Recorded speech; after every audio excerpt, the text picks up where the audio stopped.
Assalamualaikum warahmatullahi wabarakatuh. Hari ini video ini akan menjelaskan tentang grafik fungsi eksponen. Nah, di video-video sebelumnya itu udah ada eksponen, terus ada juga di penjelasan di link ada persamaan eksponen sama pertidaksamaan eksponen. Nah, video ini Ibu akan menjelaskan tentang grafik fungsi eksponen, dimana dari fungsi eksponen kita akan menggambar sebuah grafik. Nah, ada dua bentuk grafiknya, ada yang melandai ke atas atau ada yang melandai ke bawah. Maksudnya kayak gimana? Nah, untuk yang pertama ini ada untuk A-nya atau basisnya itu lebih besar dari 1. Nah, kalau misalkan kalian udah pernah nonton video yang penerapan eksponen, itu kan udah Ibu jelasin kalau penerapan eksponen itu sama kayak pertumbuhan virus, yang dimana pertumbuhan virusnya itu naik terus ke atas. Semakin besar X-nya, semakin besar pangkatnya, akan semakin besar pula hasilnya, kayak gitu. Nah, di grafik fungsi ini juga sama aja, kayak maksudnya A pangkat X, kan eksponen itu bentuknya A pangkat X. Nah, dimana A-nya itu sebuah basis dan X-nya itu adalah pangkatnya. Sehingga kalau misalkan A-nya lebih besar dari 1, kita akan lihat grafiknya akan melandai kemana, kayak gitu. Nah, misalkan ada sebuah contoh, kita mau menggambar sebuah grafik untuk yang A-nya atau basisnya lebih besar dari 1. Nah, misalkan contohnya gambarlah grafik fungsi fx sama dengan 2 pangkat x. Dengan x-nya adalah anggota bilangan real. Nah, di sini Ibu udah buatin sebuah tabel yang dimana kita mau masukin x-nya yang merupakan anggota bilangan real ke dalam fungsi 2 pangkat x. Fungsi fx 2 pangkat x.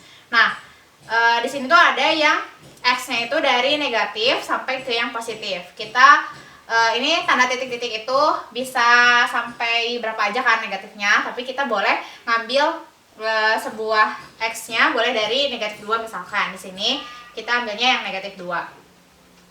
Atau kalau misalkan A-nya fx-nya 3 pangkat X, kita boleh dari min 3 ataupun misalkan dari min 4. Ini juga boleh sebenarnya, tapi kita ambil yang paling mudahnya aja.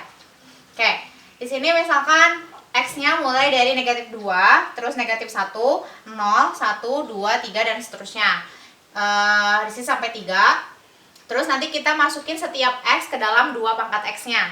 Berarti kalau misalkan pangkatnya negatif 2, berarti 2 pangkat negatif 2, dan seterusnya, kayak gitu. Nah, buat apa bikin tabel kayak gini? Kita mau menentukan titik koordinatnya, dimana nanti titik koordinat ini akan memudahkan kita dalam menggambarkan sebuah grafik gitu, yang membantu kita gitu kan. Nah, kita mulai ya.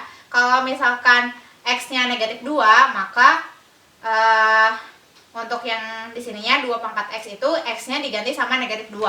Berarti 2 pangkat negatif 2. 2 pangkat negatif 2 itu 2 pangkat negatif 2. Itu kalau misalkan berdasarkan sifat eksponen, yaitu sama aja kayak 1 per 2 pangkat 2. 1 per 2 pangkat 2 berapa? 1 per 4. Maka kita isiin di sini 1 per 4. Gitu. Nah, itu sebagai Y ya, sebagai fx-nya atau sebagai Y. Nah, sebenarnya kalian udah pernah pasti menggambarkan sebuah grafik atau persamaan garis lurus di SMP. Pasti harus nentuin titik koordinat dulu kan. Nah, ini sama kayak gitu. Terus sudah ada X sama Y, maka tentuin si titik X, Y nya. Titik X, Y nya berarti min 2, 1 per 4. Jadi kalau misalkan X nya negatif 2, Y nya adalah 1 per 4 kalau fx nya atau Y nya 2 pangkat X. Lanjut, 2 pangkat min 1. Berarti 2 pangkat min 1 itu 1 per 2 pangkat 1, yaitu 1 per 2. Tunggu sini ya, 1 per 2. Berarti titik koordinatnya negatif 1, 1 per 2. Lanjut, kalau X-nya 0, berarti 2 pangkat 0. 2 pangkat 0, sesuatu yang dipangkatkan 0 adalah 1. Jadi, di sini 1. Berarti titik koordinatnya 0,1. Terus, yang ini X-nya sama dengan 1. Berarti 2 pangkat 1. 2 pangkat 1, 2. Maka titiknya 1,2. Lanjut, 2 pangkat 2 berarti 4. Berarti koordinatnya 2,4. Yang terakhir, atau kita misalnya cuma sampai 3 aja, boleh sampai 4, 5, dan seterusnya. Yang penting nanti pas digambarin, semakin banyak titiknya semakin memudahkan kalian untuk menyambungkan titik-titiknya sehingga membentuklah sebuah grafik. Nah, terus yang X-nya 3, berarti 2 pangkat 3. 2 pangkat 3 berapa? 8. Jadilah 3,8 untuk titik koordinatnya. Nah, kalau misalkan kalian udah menggambarkan tabel ini atau sudah mendapatkan titik-titik koordinatnya, kalian tinggal gambarkan ke dalam sebuah koordinat kartesius. Titik-titik yang sudah ada di sini, titik koordinat yang ada, kalian pindahkan ke diagram kartesius. Kemudian sambungkan setiap titik-titiknya, tapi sambunginnya bukan berbentuk garis, tapi kalau misalkan dia belok ya belokin aja gitu. Nanti kita coba. Oke, tadi kita udah nemuin titik-titik koordinatnya, terus ibu udah gambar koordinat kartesiusnya. Nah, untuk gambar koordinat kartesius, kalian tinggal gambarkan angka-angka yang memang kalian butuhin aja. Di situ kan negatifnya cuma sampai 2, X-nya boleh sampai negatif 2. Pokoknya nggak usah terlalu panjang atau nggak terlalu pendek juga. Yang penting nanti kita bisa lihat gimana grafiknya. Nah, terus kita tinggal bubuhkan titik koordinat yang udah kita temuin tadi ke dalam koordinat kartesius. Kita mulai dari yang negatif 2,1/4. Nah, 1/4 itu kan di situ satunya di sebelah sini, berarti 1/4-nya kalian kira-kira dulu aja. Atau misalkan yang pasti-pasti dulu aja, misalkan yang negatif 1, setengah. Setengah itu kan setengahnya dari 1 kan, berarti negatif 1-nya di sini untuk X, terus setengahnya berarti kira-kira di antara angka 1 sama 0 kan, setengahnya. Kita titikin aja dulu, tandain. Terus ada 0,1. X-nya 0, Y-nya 1. Di sini kalian titikin. Terus 2,4. Titikin sini. Boleh kalau misalkan kalian gambarnya boleh di buku berpeta kalau bisa, supaya nanti pertemuan antar titik X dan Y-nya benar gitu ya. Ini kalau misalkan nggak ada garisnya, boleh dibantu sama penggaris. Sini. Terus, ya kalau kalian kelihatan. Udah gitu ada 2,4 ya. Terus 3,8. 3-nya sini, 8-nya atas.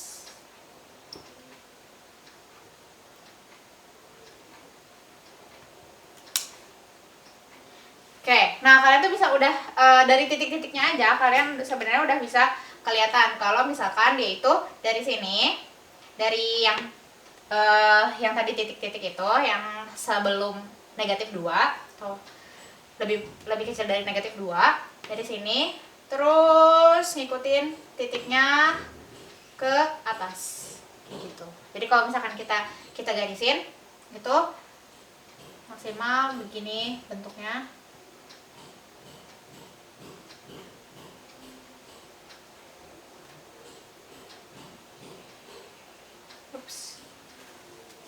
Terlalu jauh.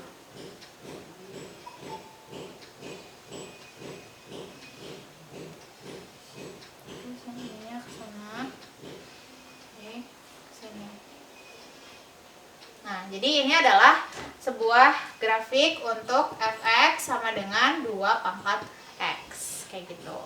Nah, kalian coba ya. Tadi kan kita udah bareng-bareng isi tabelnya, terus udah nemuin titik koordinat, terus kalian juga gambarin si koordinat kartesiusnya. Nah, apakah gambar grafik yang kalian peroleh juga mirip sama ini atau pada gambar ini?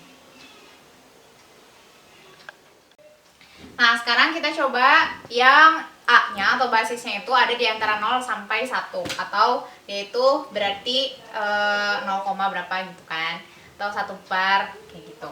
Nah, jadi untuk A-nya itu di antara 0 sampai 1 atau 0 kurang dari A kurang dari 1. Nah, kita akan menggambarkan grafik fungsi f(x) sama dengan setengah pangkat x dengan x-nya masih anggota bilangan real. Nah, sama kayak tadi kita buat tabelnya, kita buat tabel untuk menentukan titik-titik koordinat. Di sini kita boleh mulai dari negatif 3, terus ke negatif 2, negatif 1, 0, 1, 2, dan seterusnya. Tuh. Terus kalau misalkan yang tadi kan 2 pangkat x, semakin x-nya besar, semakin pangkatnya besar, semakin besar pula hasil y-nya. Sedangkan yang ini semakin kecil atau semakin negatif pangkatnya, akan semakin besar hasil dari y-nya atau fx-nya. Kita coba ya. Untuk x-nya negatif 3, kita masukkan ke dalam setengah pangkat x. Setengah pangkat x itu kan kalau misalkan di sifatnya sama aja kayak 1 pangkat x per 2 pangkat x. Itu kan sama-sama pangkat x. Nah, karena dia x-nya negatif 3, berarti 1 pangkat negatif 3 per 2 pangkat negatif 3. Kalau 1 dipangkatkan sesuatu, hasilnya tetap 1. Kalau 2 pangkat negatif 3 kan jadi 2 pangkat negatif 3 gitu.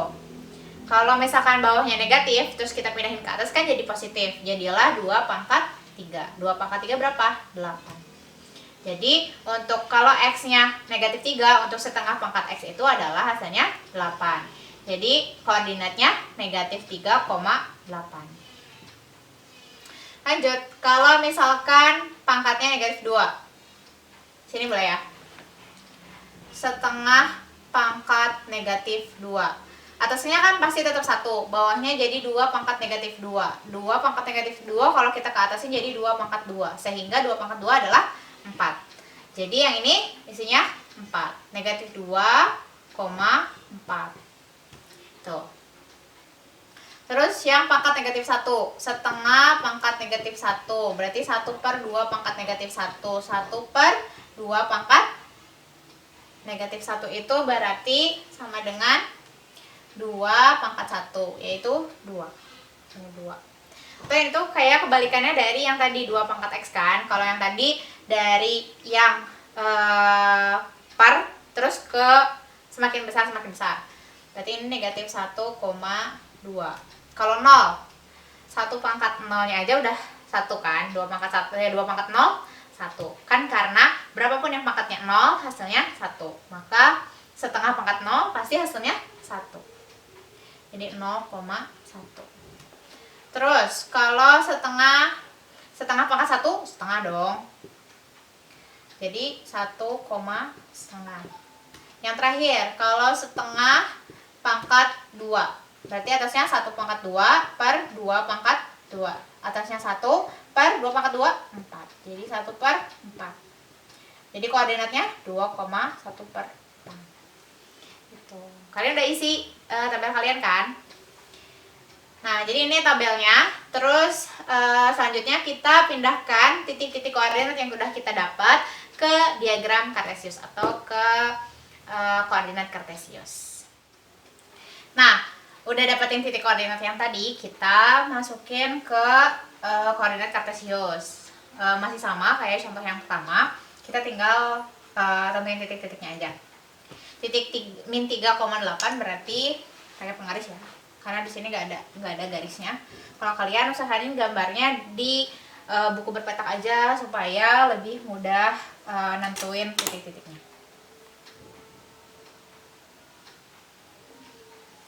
Ini sini. Terus negatif 2,4, negatif 2,4.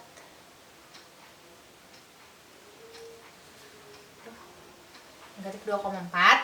Terus negatif 1,2. Negatif 1,2. Udah gitu 0,1. 0,1.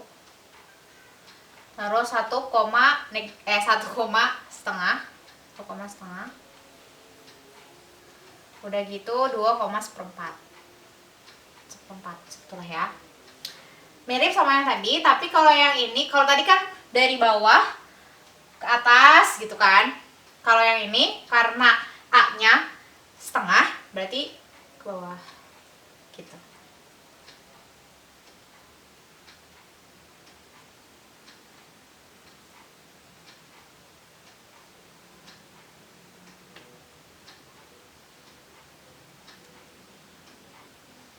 Panahnya kalau tadi kan di atas ya, karena dia dari atas ke bawah.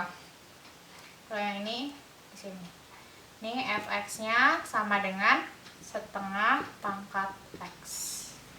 Kayak gitu. Nah, kalau kalian perhatiin video yang menjelaskan tentang peranan atau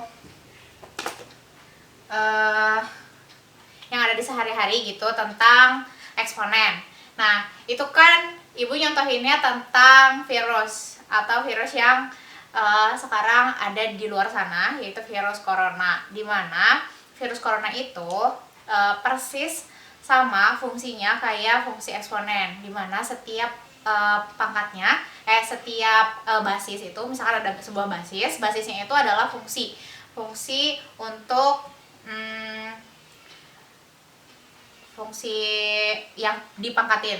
Nah, kemudian si pangkat x-nya itu yang bisa berubah-berubah atau setiap harinya. Dan setiap hari kalau misalkan dia bertambah karena dia virus dan setiap harinya bertambah, maka setiap pangkat atau setiap harinya akan bertambah semakin banyak. Nah, kalau misalkan kita lihat dari grafik yang tadi, kalau misalkan basisnya itu lebih dari 1, maka pasti maka grafiknya itu bakal melandai ke atas, bakal terus aja ke atas gitu. Karena A-nya itu kan besar, terus dipangkatin sesuatu yang besar, semakin hari semakin besar atau semakin banyak. Nah, sedangkan kalau misalkan A-nya kurang dari 1 atau di antara 0 sampai 1, maka dia akan melandai ke bawah gitu. Kalau misalkan pangkatnya semakin besar, dia hasilnya itu akan semakin turun kayak gitu. Makanya kalau misalkan di kehidupan sehari-hari atau di berhubungan sama virus itu, berarti kita harus usahain si A-nya itu ada di antara 0 sampai 1 atau dia itu bilangannya kecil gitu, nggak lebih dari 1, supaya dia terus melandai ke bawah. Gimana caranya? Nah, caranya itu dengan kalian sama-sama mencegah virus itu untuk terus berkembang kayak gitu. Untuk variabel kayak apa? Kayak jangan keluar nggak pakai masker. Pokoknya kalau keluar pakai masker, bawa hand sanitizer, sering cuci tangan, terus hati-hati sama makanan, jajan-jajan di luar, atau kalau bisa ya jangan keluar karena sekolahnya aja di rumah gitu. Terus selain itu, kalau misalkan kalian terpaksa buat keluar, hindari kerumunan orang banyak. Terus pakai masker. Terus kalau misalkan udah pulang ke rumah, cuci tangan, kalau bisa langsung mandi, terus makan makanan yang sehat kayak gitu. Maka grafiknya pasti bakal melandai ke bawah dan kita mungkin bisa ketemu lagi di sekolah nantinya. Oke. Sampai sini video kali ini. Terima kasih sudah menonton, semoga bermanfaat. Jangan lupa like, komen, dan subscribe. Sampai jumpa di video berikutnya. Assalamualaikum warahmatullahi wabarakatuh.